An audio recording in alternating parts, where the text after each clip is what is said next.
Assalamualaikum warahmatullahi wabarakatuh. Sahabat-sahabat subscriber dan juga penonton YouTube yang berbahagia, alhamdulillahirobbilalamin, pada sore hari ini saya berhasil yaitu bertemu dan insya Allah juga kita akan wawancara dengan seseorang yang saya perkenalkan langsung, yaitu Bapak Wasbah. Bapak Wasbah, panggilan ya. Kalau Iya, nama panggilan. panjangnya? Wasbah Samudra Fawaid. Waduh, Bapak Wasbah Samudra Fawaid. Beliau adalah Direktur Ketua Lazisnu. Lazisnu. Oh ya. Ketua Ketua ya. Lazisnu. Iya. Ketua Lazisnu untuk Kabupaten Cilacap. Assalamualaikum Pak Wasbah. Waalaikumsalam warahmatullahi wabarakatuh. Sekarang lagi sibuk apa ini untuk Lazisnunya? Lazisnu lagi sibuk menyusun program di 2021. Ya, ada beberapa program yang memang nanti strategis yang kami turunkan sampai ke tingkat ranting atau desa. Untuk Lazisnu itu kan lembaga amil zakat infak sodakoh ya. Yeah. Banyak sekali yang belum terlalu paham dengan adanya Lazisnu. Kalau sepengertian saya, itu Lazisnu sebetulnya berdiri tahun 2004. Dan sebetulnya stressing point dari Lazisnu adalah untuk orang-orang agnia agar mereka mau mengeluarkan zakatnya yang kemudian dikelola oleh lembaga amil zakat sodakoh infak ini. Tapi kemudian yang terjadi di masyarakat Cilacap dan yang saya pahami itu kok stressingnya berubah bukan kepada para agnia tapi kepada koin-koin NU, dan kemudian orang-orang yang nyunsau bahasanya itu biasa-biasa saja secara ekonomi. Ini bisa dijelaskan nggak oleh panjenengan? Terima kasih. Bahwa Lazisnu Cilacap itu dibentuk tahun 2015. Tapi ya ada dan tiada. Ketika kepengurusan Konverjab 2017 dibentuklah tahun 2018, kebetulan saya selaku ketuanya. Nah, memang Lazisnu lembaga amil zakat infak sedekah Nahdlatul Ulama itu memang menjadi pilar utamanya memang pengelolaan zakat. Bagaimana membangun kesadaran umat yang memang sudah hisabnya di dalam hartanya itu mengeluarkan zakat. Nah, itu harus dibangun melalui proses yang cukup panjang.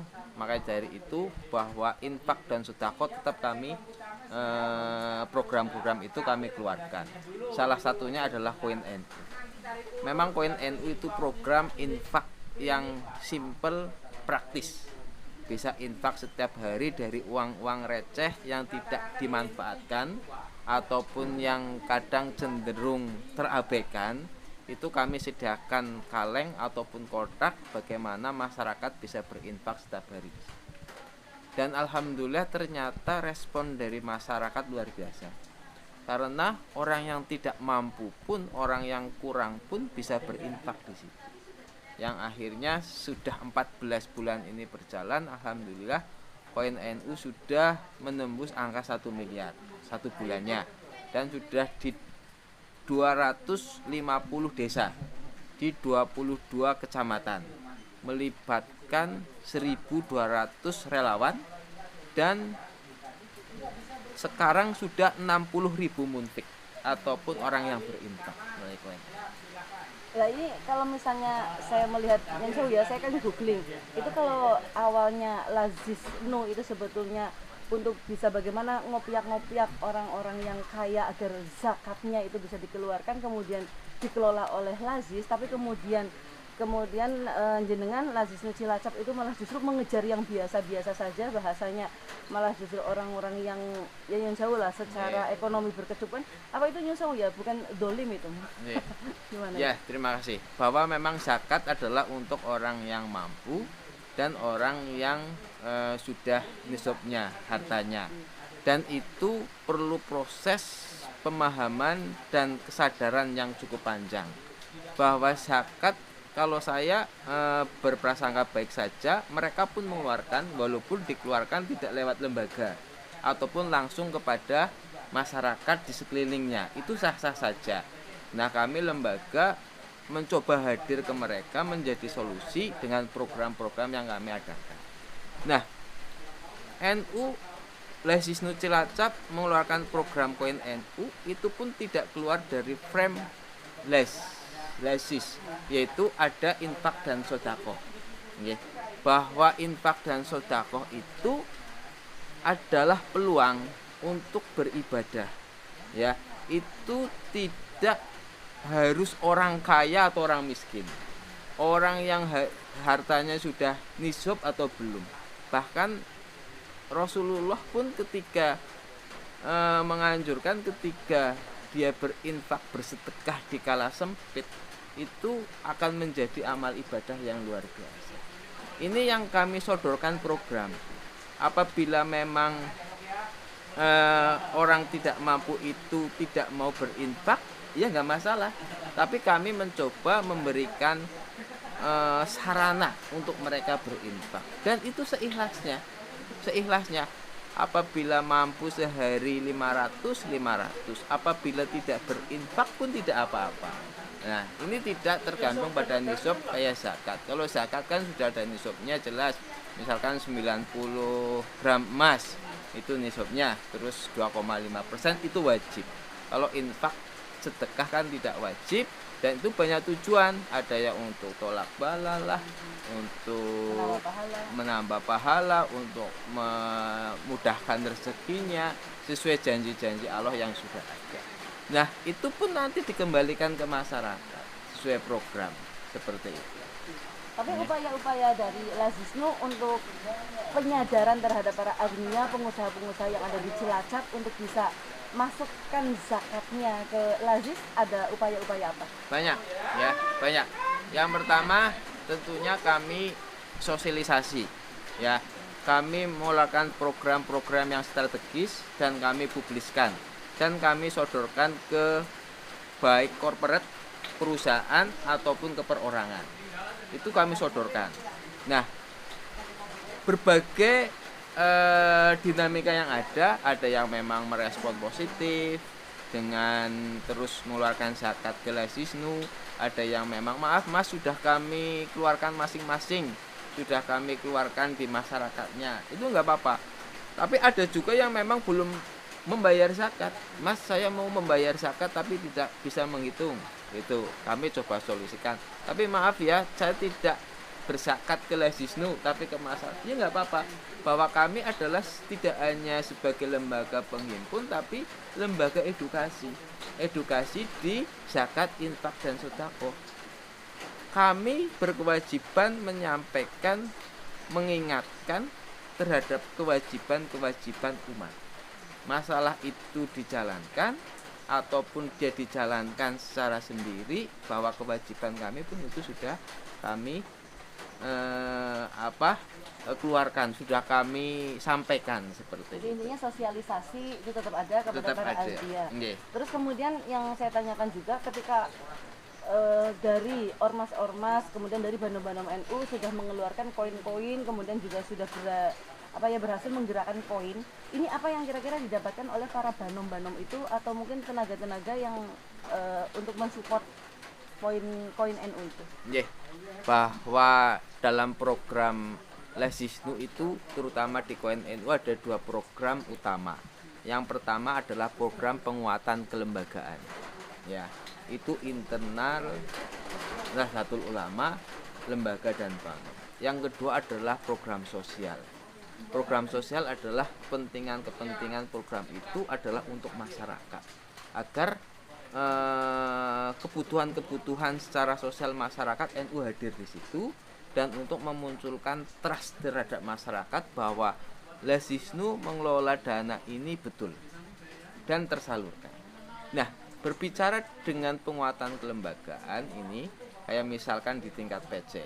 Kemarin di Rakor PC saya sampaikan, silahkan untuk lembaga dan banom yang mempunyai program di 2021 duduk bersama Lazisnu, akan kami alokasikan dana untuk lembaga dan bank.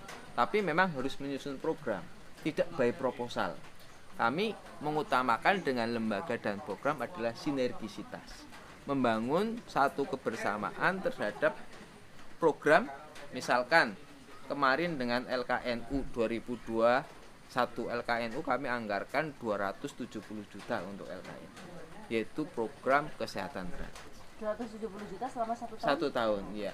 Misalkan LKNU pengobatan gratis sebagai leading sektornya, pengelolanya ada LKNU tapi spotting dananya adalah LSIS. Terus Ma'arif, LP Ma'arif. Kami kemarin baru rapat. Ma'arif saya sodorkan itu anggaran sekitar 600 juta. Beasiswa anak 1000 anak. Dan untuk mobil perpustakaan dan pemberdayaan guru hebat. Itu kami sodorkan. Nah, di tingkat MWC dan ranting pun kami harapan itu nanti. Ketika ada dana, rapatlah semua lembaga dan banom untuk menyusun program. Nah, kepentingan dari lembaga dan banom untuk diakomodir. Bagaimana kalau bisa malah melakukan kegiatan-kegiatan yang sifatnya berbicara kompak serentak. Kayak gitu. Ini yang memang lagi kami agendakan ke depannya, penguatan kelembagaan itu mengakomodir lembaga dan banom. Misalkan 3 bulan pengumpulan uang, sudah ada uang di tingkat MWC misalkan 30 juta. Bahwa uang 30 juta itu diambil harus pengajuan program. MWC, lembaga dan banom yang ada di situ harus melalui rapat. Nah, melalui rapat nanti ada berita acara rapatnya, ada daftar hadirnya, baru maju ke PCNU untuk mengambil PCLSIS untuk ambil dana. Itu yang saya harapkan seperti itu. Jadi misalnya 1 bulan nih dari MWCNU misalnya bisa menghasilkan katakanlah misalnya 2 juta atau 3 juta, itu tidak ada persentase jelas misalnya 25%-nya atau berapa, itu ada nggak? Ya, untuk persentase di tingkat koin itu ada. Yang persentase untuk PC itu 19%, persentase untuk MWC itu 27,5% sekitar kalau nggak salah, itu di tingkat ranting 48%, untuk kebencanaan 5%. Tapi untuk di tingkat MWC dan ranting memang tidak ada persentase untuk masing-masing lembaga. Itu berdasarkan rapat di tingkat MWC masing-masing. Pengajuan ini tentunya kalau setiap pengajuan semua lembaga dan banom terakomodir enggak. Mungkin ada ritme bergantian. 1 tahun ada 3 kali 4 kali pengajuan, misalkan ini coba muslimat, besok ansor, kayak gitu. Kalau yang sudah dapat banyak kayak kesugihan, insya Allah semuanya sudah bisa terakomodir, iya, merasakan. Jadi kalau misalnya yang ini kan juga banyak muslimat yang juga aktif di dalam koin NU, termasuk dari KPNU juga. Jadi kalau misalnya dari muslimatnya nih, kalau MWC-nya kan tadi jelas sekitar berapa tadi, 25% gitu. 27%. 27%. Lah kalau muslimatnya ini kalau misalnya andil di koin NU-nya kira-kira persentasenya berapa? Nah, ini kan koin NU adalah gerakan kepentingan Nahdlatul Ulama, bahwa regulasinya dilasisi, bahwa muslimat pun bagian dari Nahdlatul Ulama yang berkewajiban bersama-sama mensukseskan kegiatan. Untuk persentase di tingkat lembaga dan banom itu tidak ada. Tidak ada. Tapi itu melalui mekanisme rapat di MWC. Kalau itu tingkatan MWC. Misalkan pentasarufan triwulan pertama MWC itu ada dana 30 juta. Muslimat mengusulkan, muslimat ada agenda ini. Oh ya udah, oke. Muslimat diagendakan ada anggaran misalkan 5 juta di triwulan pertama. Itu bisa. Berarti rapat internal antar MWC-nya. Sementara kalau koin-koin NU itu padahal di pengajian muslimat, kemudian juga yang menggerakkan itu banyak muslimatnya, itu tetap tidak bisa masuk ke kantongnya muslimat kalau memang tidak ada kesepakatan dengan MWC-nya ya? Tidak ada. Memang itu tidak ada. Di dalam regulasi itu tidak ada kesepakatan terhadap presentasi itu. Itu melalui kalau di dalam pemerintahan ya musrembang lah. Di tingkat MWC, diadakan musyawarah di tingkat MWC. Tapi memang kalau secara instruksi dari PC, koin NU itu merupakan gerakan bersama. Merupakan gerakan bersama untuk menggalang dana infak dari jamiah NU, dari jamaah Nahdlatul Ulama, yang kepentingannya itu ada 2 itu, untuk kelembagaan dan untuk sosial. Itu kalau untuk 2021 yang untuk sosialnya program apa yang paling bisa dirasakan oleh masyarakat? Yang paling dirasakan oleh masyarakat nanti program sosialnya ya, Yang pertama adalah di bulan Muharram itu ada santunan yatim piatu massal. Seluruh desa harus melaksanakan. Itu leading sektornya kami konsep bersama Muslimat dan Fatayat. Silahkan adakan itu di tiap ranting, tapi memang yang melaksanakan adalah Muslimat dan Fatayat. Nah ya gitu. Terus di tingkat MWC di bulan Muharram itu sunatan massal. Nah sunatan massal itu siapa yang melaksanakan? Kami menganjurkan adalah Ansor. Dan Ansor itu gerakan pemuda Ansor. Jadi lah situ nanti ada supporting dana, silakan Ansornya sunatan massal. Karena banyak sekali yang nanti Kabupaten Cilacap, berarti satu MBC dapat berapa anak yatim, atau untuk yang misalnya itunya berapa? Itu anak yatim itu di tingkat desa. Dana di tingkat desa. Itu tergantung kemampuan masing-masing desa. Ya, kalau desanya banyak ya bisa perolehan banyak, bisa mendapatkan banyak. Jadi desa mengajukan langsung program ke Lazisnu, iya. Dilihat satu desa ada dana 10 juta misalkan. Oh, satu sunatan butuh dana 500.000. Oh, 10 12 anak misalnya. Kalau rata-rata 10 anak kali 250 kan udah 2.500 anak tersantuni kayak gitu. Nah, begitu juga di tingkat EWC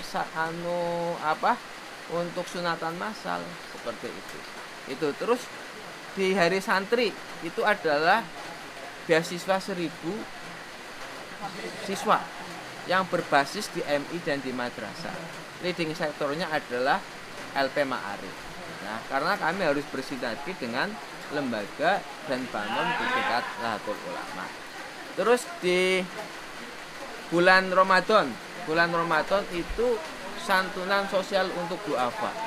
Itu berbasis di setiap ranting. Nanti di tingkat MWC adalah santunan untuk para imam masjid. Yaitu untuk imam masjid. Terus selanjutnya adalah pengadaan perawatan jenazah di setiap desa. Setiap desa harus mempunyai peralatan jenazah dan stok mori dan perlengkapan lainnya untuk jenazah. Yang terakhir bahwa di 2021 20 MWC saya melihat dari 22 yang jalan 20 MWC harus mampu beli mobil ambulan. Ambulan ya? Ambulan layanan. Karena dirasa mungkin ambulan untuk masa Covid lebih dibutuhkan. Sangat dibutuhkan. Kami intensitas ambulan gratis luar biasa karena terutama dari masyarakat duafa sangat membutuhkan ini, dan ini trust kepada masyarakat terasa sekali. Terasa masyarakat, ternyata koin NU saya ini untuk layanan ambulan gratis. Untuk masalah transparansi keuangan juga ke masyarakat terbuka ya? Terbuka. Kami sudah menggunakan sistem keuangan berbasis digital, aplikasi, dan ini kami standar manajemen keuangan LES AK 109 kalau nggak salah. Dan 2022 kami siap untuk audit publik. Nah, nanti dengan audit publik nanti akan muncul trust masyarakat makin baik.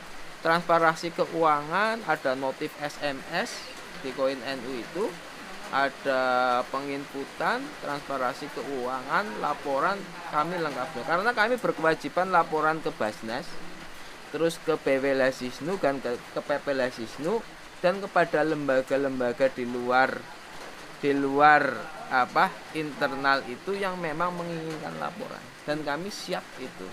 Artinya kalau misalnya jenengan terbuka secara keuangan, masyarakat yang memang menginginkan untuk bisa investasi, kemudian juga memberikan sumbangannya, terbuka bahwa keuangan itu kan untuk apa gitu. Ya, terbuka. Kami ada memang infak yang by program. Ya. By program artinya kami menggalang infak untuk bencana alam. Kami menggalang program untuk pengobatan siwulan itu. Nanti hasilnya kami tasarufkan. Ada memang infak bentuknya umum. Okay. Yang penting saya berinfak ke Lazisnu. Kayak koin NU itu bentuknya kan umum. Kami gunakan di dalam program-program yang memang sudah kami siapkan untuk 1 tahun ke depan. Kalau kerjasamanya antara dari Lazisnu dengan PC Muslimat ada nggak? Soalnya kan dari PC juga menggalang koin juga. Ya, itu ada nggak kerjasamanya? Kalau kerjasama tidak ada. Kerjasama tidak ada, dan kami tidak. Kalau sinergisitas baru akan kami bangun. Kalau kerjasama tidak. Memang Muslimat ada program Koin NU, tapi dari komunikasi Koin NU itu memang diperuntukkan untuk ranting dan di tingkat kepengurusan, artinya tidak turun sampai grassroots ke masyarakat. Ketika rapat-rapat atau ketika ada pengajian di Muslimat, kaleng itu baru berputar. Seperti itu. Jadi segmennya berbeda antara Lazisnu dengan Muslimat, Tapi seperti kalau itu. bisa, ini sekedar saran, sebaiknya satu koin itu bisa untuk ke Muslimatnya, juga bisa untuk ke NU-nya, sehingga tidak ada karena banyak sekali nih masyarakat yang nanya, ibu-ibu itu koinnya kemarin koin apa ya, lah ini kok ada koin lagi, koin apa ya, koin Muslimat, oh kemarin koin Lazisnu. Nah kalau seperti ini kan kesannya di masyarakat bahwa ada keterpaduan, ada sinergitas antara mungkin Lazisnu dengan PC Muslimat, sehingga manfaatnya itu juga nanti kan bisa sumambrah kemana-mana. Yeah. Kalau itu bisa jadi masukan. Itu harusnya bisa. Dan kami sudah konsolidasi dengan PCNU. Dan sesuai instruksi PCNU sebenarnya bahwa gerakan koin itu dilakukan oleh Lazisnu. Lembaga dan banom lainnya itu tidak boleh menyelenggarakan kegiatan serupa. Itu instruksi dari PCNU. Ya? Sudah sejak 2019. Tapi Muslimat memang melakukan itu. Nah, Muslimat melakukan itu memang sudah awal, sebelum ini Lazisnu berjalan memang Muslimat sudah berjalan. Itu notabene kan untuk bangun gedung, untuk operasional gedung. Sebenarnya itu bisa disinergikan dengan Lazisnu. Iya, tapi sampai saat ini memang belum pernah duduk bareng antara Muslimat dan Lazisnu. Aturannya sudah ada. Dari PCNU berapa kali di rakor, kayak rakor kemarin juga sama PCNU, Muslimat ya hadir. Bagaimana kalau koin Muslimat ya satu pintu lewat Lazisnu. Nanti program-program silahkan Muslimat berdiskusi dengan Lazisnu untuk bersinergi. Dan itu sudah ada aturan hukumnya. Sudah ada. Matur nuwun sangat Pak Wahib untuk wawancaranya. Wasbah. Pak Wasbah. Bapak Wasbah, terima kasih untuk interviewnya. Mudah-mudahan ini memberikan hasanah bagi kita semuanya tentang masalah Lazisnu, dan yang saya harapkan juga untuk alumni-alumni yang ada di kabupaten juga ikut dibantu, dikejar-kejar nih, agar tidak hanya sekedar koin-koinnya saja atau receh-recehnya saja, tapi yang uang gedebok-gedeboknya itu yang besar-besar juga ikut dikelola oleh Lazisnu. Itu saja guys untuk interview kali ini, mudah-mudahan berkah, bermanfaat bagi kita semuanya. Salam selalu sehat, dan 3M jangan lupa untuk selalu diperketat. Terima kasih. Wassalamualaikum warahmatullahi wabarakatuh. Waalaikumsalam.